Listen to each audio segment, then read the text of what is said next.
Bismillahirrahmanirrahim. First of all, thank you for the organizers for this kind invitation to this beautiful city of Riyadh. It's been my pleasure and really met a lot of wonderful people, and this is probably something I look forward to come and meet you again and again. Thank you. So my talk is fairly similar to the talk by Dr. Wafa from Kuwait, but her data is really far more robust than what I have. So no disclosures or anything for me pertaining to this one. And I again start with the demographics we have. So as you can see, unlike Kuwait, they had 30% citizens. We only have around 11 or 10% citizens. And this is a big challenge in planning a service because the population is very unstable. They keep moving. 90% of the population is moving. So we cannot plan services. And that also makes it difficult to do any proper robust studies. The study done this year may not be relevant 5 years later. Similarly, the skewed sex ratio. So especially in the middle kind of age group, there's a lot of more male sex, and this is also in the younger age group, reflect in the younger age group also. Now, population of children. So very young populations, a lot of children are there. And the population of citizens versus non-citizens, again, similar to the data from Kuwait, is also showing that there are more citizens in the younger age group than the non-citizens.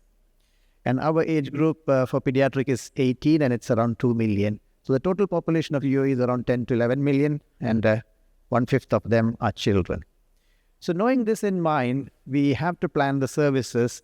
And generally, a population of around 10 million needs 1 or 2 transplant centers. This is sort of what we see worldwide.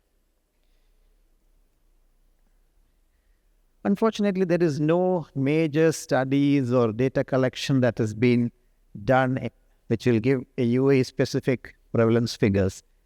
And multiple reasons. There's a big private sector. A lot of people are even getting their treatment abroad most of the time. So we cannot collect this data very easily.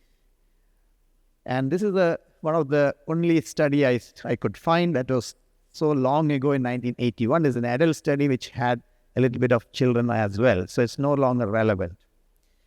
So our own cohort is what, for some reason the bottom is gone. So our own cohort is like this, and really, even this data, I don't believe it is correct because of how the data is collected, and it doesn't look right when you look at it because biliary atresia is underrepresented here. So that's what we have. So really, this is a big area where we have to work on collecting data, and dedicated hospitals and centers need dedicated kind of team to deal with this kind of things. So from a publication point of view, we only have a few publications. This was published just recently in a Saudi journal about biliary atresia. And that too, we had 39 patients over a 10-year period. So the incidence was very low compared to the world. And I would say, again, this is a problem because of how the data is collected and the inclusiveness of this particular data. So you can see that there are only about 3.75 per 100,000. Whereas in Asia, it's usually between 5 and 10,000. We were not too bad with the age of doing Kasai. It was done, apart from a few cases, most of them were done within the 8 weeks. Survival was with the native liver around 50%. And overall survival close to 90% over 10 years. So this is similar to most of the worldwide data. So we're not too bad in biliary atresia. There's another paper on liver failure, only around 50-odd cases done over a 7-year period. Again, it's not a fully inclusive data. It's from a single center. Median age was 18 months, and a good few of them were in the first year of infancy. A lot of them were infectious, showing that the population is moving, they go abroad a lot, they travel. A lot of them were metabolic, and the rest of them were minority.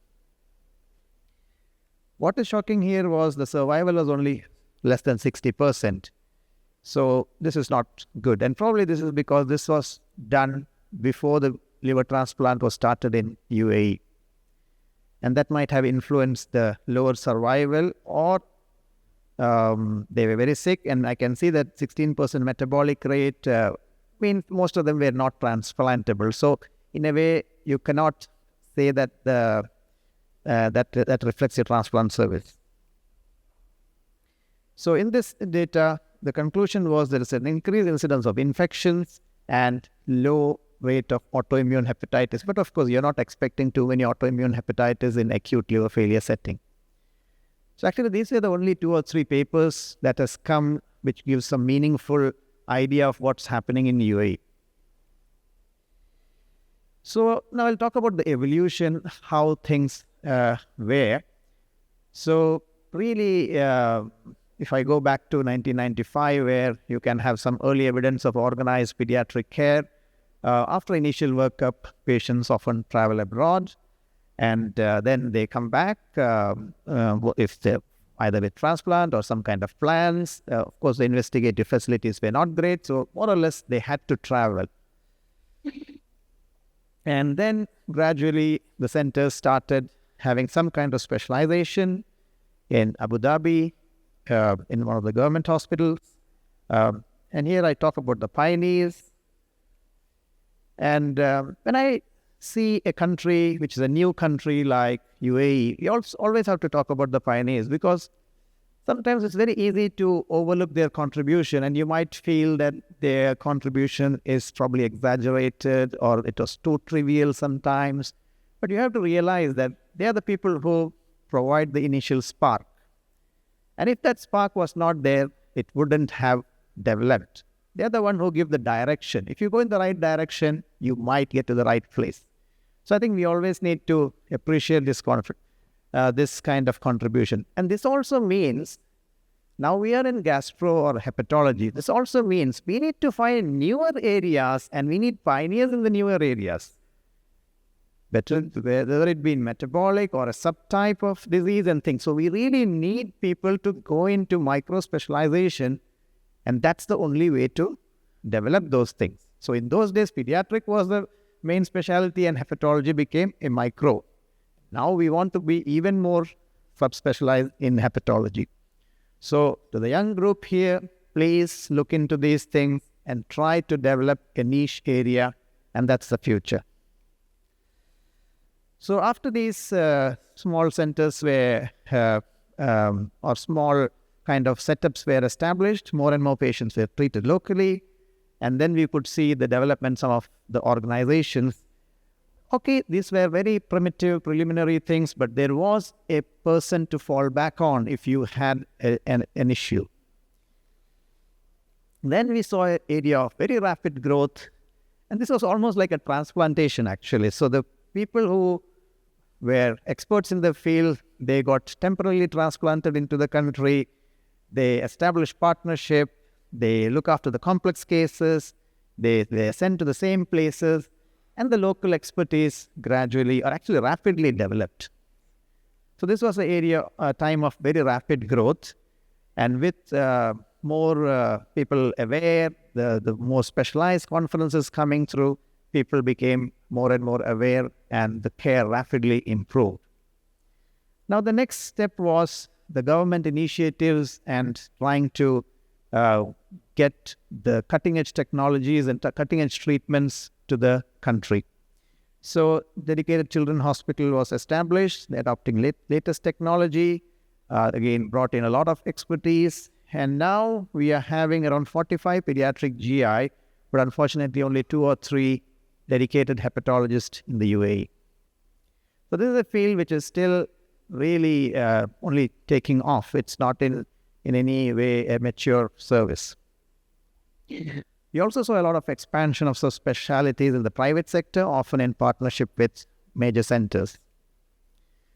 And we saw a lot of conferences and training centers coming up, and 2 major fellowship programs of note is one is in Abu Dhabi, SKMC, and one in our own center, started 3 years ago, and our first batch of trainees are going to exit end of this year. So these were the measures, and this kind of things were done mainly to bring in a culture locally so that you can grow in the system rather than bring somebody and establish a place. And there's a big difference between the two. When you bring somebody, the treatment protocols, the culture of working is all very heterogeneous. And often the results may not be as good as you would expect. Whereas if you grow in the system, you tend to get a better work ethics and better outcomes. So then all the facilities came through and the scene was set for liver transplantation. So coming to the liver transplantation service. So I don't have very robust data like Dr. Wafa has presented on how many got transplanted and what is survival and things like that, just because the care is so much fragmented. So we did not have any liver transplantation service until 2024. The volumes were low. Usually in our center, we were sending around 4 to 6 cases a year. They traveled abroad to various countries, and some of them in acute liver failure even had to be airlifted. After that, they come back and the follow-up was done locally. So the key milestones, so some of the things which the government has done to make sure that the organ transplant is done properly is bringing in a few law, especially about brain death and legalizing it, about donation and prohibiting and to prevent misuse of this service. And one of the game changer, I think, is this last one about insurance regulation, that it is making it mandatory for all the insurance to cover organ donation. I think this kind of thing is there in cancer circles. Like any cancer, they will, usually the insurances are covering. So same way it was done. So we haven't still seen the effect of this yet, but I think this is a big game changer that everybody, being expat or a citizen, if they have an insurance, it is mandatory to cover transplant service. So that's a national program. It's called Hayat service. Children and adults can register, open to all. And with this, we have now 13 licensed transplant centers. I did not mean liver alone. It is different transplants, liver, kidney, heart, lung. And goal is to eliminate the need to travel abroad. So now the first liver transplant was done in UAE in July 2024. And it's more than a year now. And it was done in the private sector. Then another private sector also started. And recently, it was started in a government hospital, SKMC Abu Dhabi. So that's the volumes that has been done in the last 1 year. So around 18 cases. So far, we did not have any mortality.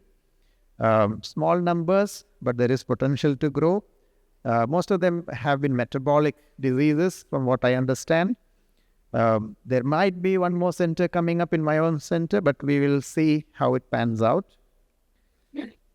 So obviously, we need to identify the challenges. So one of the main challenges we find is there is no designated liver center. So that means, like I'm trained in UK, there are 3 designated liver transplant centers. So the moment you get a liver patient, you ring them, then the onus is on the liver transplant center to take over the case or manage it locally, however it is managed, that the onus is on the center. We still don't have this kind of system. And this kind of system is very useful so that the treatment policies and protocols are followed as similar, good data collection, and of course, somebody is taking ownership of these cases. Again, teams are in evolution, they can refuse to take and things. So these kind of things create tension when it's not designated. So we are trying to push to make some centers a designated center so they have to take ownership. As I said before, the data is very limited and we need to work on this. People are coming from all over the place, very different ways of practicing. And we don't have, and again, see, we all have done a little bit of liver here and there, but our experience in metabolic liver disease is very low. Whereas in this region, it's very high. These kind of conditions are very high. So we need local guidelines.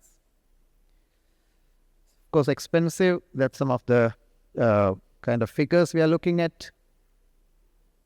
So key advantages. One is the insurance, as I mentioned.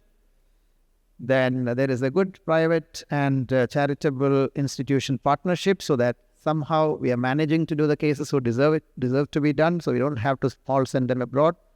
And there is a lot of affiliation with international centers. So in summary, UAE has evolved from a basic hepatology in 90s to now close to a full-fledged hepatology and pediatric liver transplant center. They're supported by specialist hospitals and initiatives and collaboration and professional societies. We still have several challenges to move forward, and the future can only be bright. So the areas which we are looking for and that needs research is minimizing immunosuppression, expanding the donor pool, precision medicine. Really, we have to look into this more and more so that we can do non-surgical treatments. And finally, we need improved GCC-wide collaboration and regional guidelines so that we can all be like bigger kind of organization. Thank you.